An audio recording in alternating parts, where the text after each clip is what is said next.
também doutorando da UERJ, né, que vai fazer uma apresentação com o título A Crise Climática como Fronteira do Colonialismo Digital e da Descoisificação por uma Perspectiva Crítica, com um título bonito, bom. Obrigado pela presença, Daniel. Prazer revê-lo, tive na banca do Daniel, está lá. Então, com a palavra do Daniel. Boa tarde, né? Então, gente, só para marcar também, né? Osar, olha, eu vou usar esse livro aqui do Davidson e eu também tenho assinatura, tá? Vendo RAM?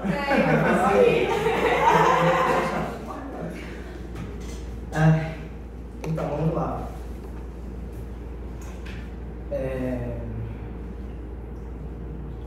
Eu acho que para poder entrar um pouco nesse título 9, né, que provavelmente não vai se esgotar aqui e pensar sobre isso, eu acho que primeiro eu queria agradecer a vocês, porque vocês já me ajudaram muito, explicando muito de Churran, fiquei tão feliz ali, tipo, que bom. Isso aí, gente, vamos lá. Então acho que, enfim, obrigado. Talvez para ver Churran, as coisas, de certa forma, deveriam estar ao nível da vida. Ou seja, garantindo alguma estabilidade, a continuidade de nossa relação com as pessoas, os lugares e o mundo ao nosso redor, com a sustentação necessária para a produção de sentidos. Hoje, o nosso encontro é um esforço coletivo, um ritual, que busca, diante do absurdo, negar a morte. Não falo aqui da morte enquanto processo natural de pertencimento ao ciclo biológico de retorno à Terra. Para essa, não faltarão muitos sentidos comunitários de luto. Mas da morte, como apontou o professor Luiz Antônio Simas, abre aspas, o contrário da vida não é a morte, mas o desencanto, fecha aspas. Parafraseando o estimado professor, toma a licença poética em afirmar que o desencanto é a própria morte ainda em vida. Para Churran, existe uma crescente e preocupante perda da influência das coisas e lugares na formação de nossa ideia de identidade. Somos mergulhados em um oceano de informações, com ondas digitais cada vez maiores. A informatização da vida nos desconecta do continente das coisas. Vivemos a deriva da descoisificação. As, abre aspas, não coisas, ou seja, a informação, essa alegoria meio fantasmagórica que, de certa forma, nos atormenta por exigir cada vez mais a produção de dados sobre o que estamos pensando, comendo ou quem somos, não parece contradizer a ideia de identidade, né? Afinal, apenas exige uma definição nossa. Mas com um olhar mais atento, o professor sul-coreano nos lembra que ritualizar a vida é estabelecer uma relação diferente, não só com as coisas, mas entre as coisas, a comunidade e, excepcionalmente, o tempo. Viver o tempo é torná-lo tangível e palpável. É a construção de memória e narrativa. Talvez só possamos falar em identidade, comunidade e pertencimento na ritualização do tempo. É também na relação com o tempo que acontece a experiência. Eu poderia extrair isso dos textos do Agamben no Infância e História. Todavia, Byung-Chul Han afirma no livro Não Coisas que, abre aspas, o capitalismo da informação é uma forma acentuada de capitalismo. Em contraste com o capitalismo industrial, ele também transforma o imaterial em mercadoria. E é justamente essa relação de que não só o material como o imaterial são mercadorias lucrativas que nasce a angústia de uma produtividade que não conhece mais as fronteiras entre o público e o privado, entre a fábrica e a casa. O tempo é tomado pela necessidade da mais-valia.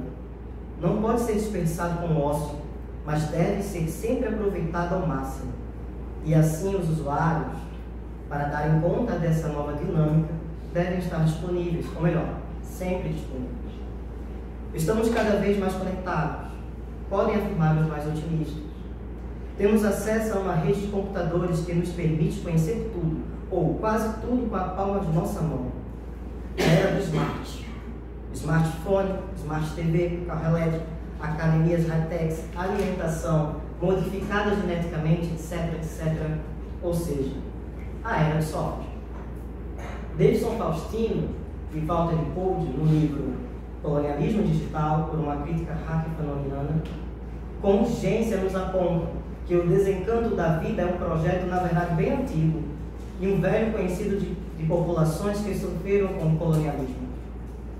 Embora falar de colonialismo digital pareça uma metáfora de uma época distante com algo imaterial, trata-se de uma crise capitalista que segue em curso bem materialmente.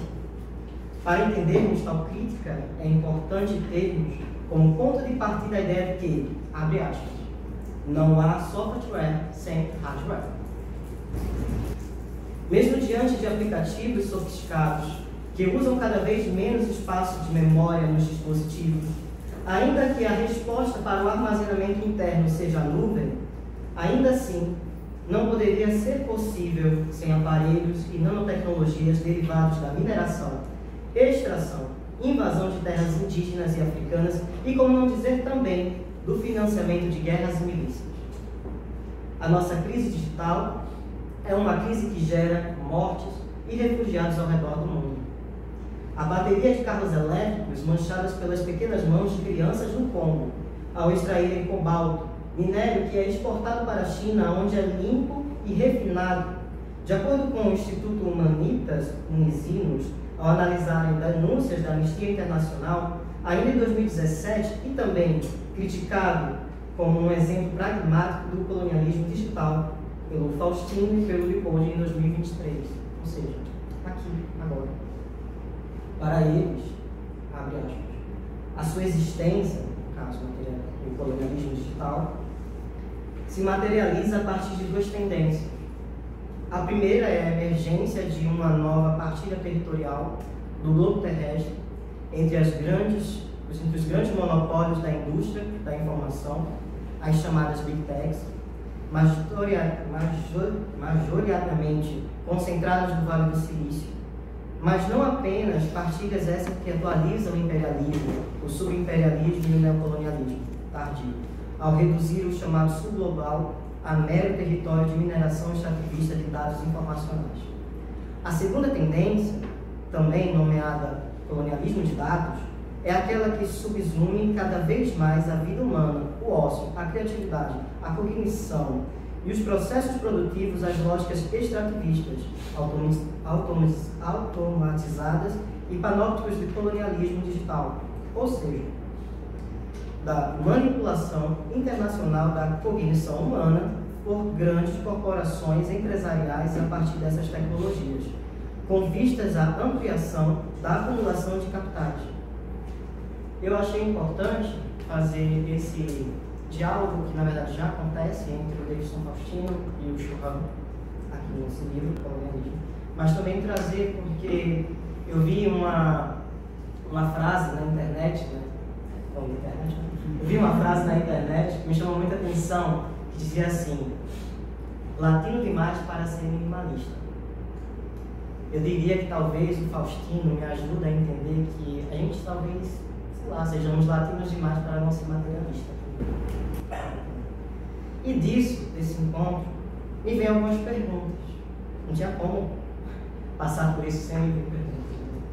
Acho que é um pouquinho desse trabalho que a gente faz, perguntar.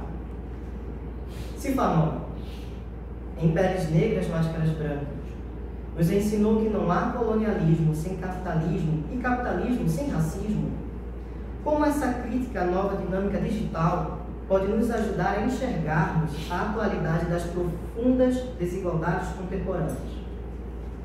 Aqui, eu lembro do movimento de entregadores antifascistas. E junto a isso também a organização meio sindical dos trabalhadores da Amazônia. Então são novas formas de exploração, mas novas formas também de resistência. Como é possível, diante da descoisificação da vida, criarmos memória coletiva, pertencimento, comunidade, identificação com outras pessoas para além da conectividade? Sinceramente, acho uma pergunta que vocês precisam de responder. O rádio, como instrumento revolucionário, foi um passo importante no hack-ativismo e na libertação argelina. É possível, diante do desencanto da vida, hackearmos o sistema para, além de trazermos alguma estabilidade à vida, também desmontarmos esse colonialismo digital?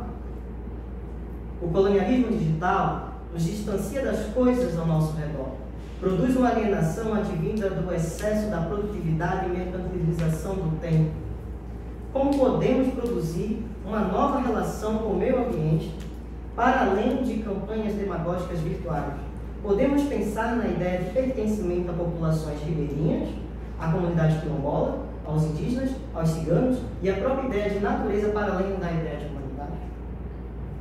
Talvez essas e outras perguntas nos ajudem no exercício filosófico de pensarmos, com certa dose de sobriedade, o mundo que produzimos e a vida que vivemos, assim como a nossa insistência irritante diante do sistema capitalista, racista, transfóbico, especista, capacitista, etc, etc, etc, de não nos desencantarmos da vida apesar da vida.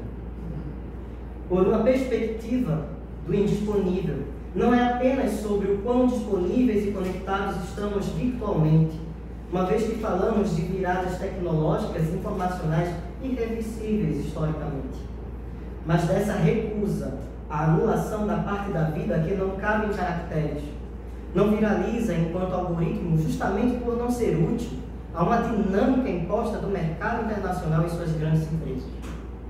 A indisponibilidade como recusa à régua racista de humanidade que mede o nosso valor à medida que correspondemos positivamente à sua produção de adoecimento social neurótico. Fanon precisou em algum momento se agarrar ao seu narcisismo para fugir ao duplo narcisismo do colonizador, que produzia uma máscara branca, ou seja, um modelo de vida pautado na busca incessante de ser como a metrópole do mundo capitalista europeu.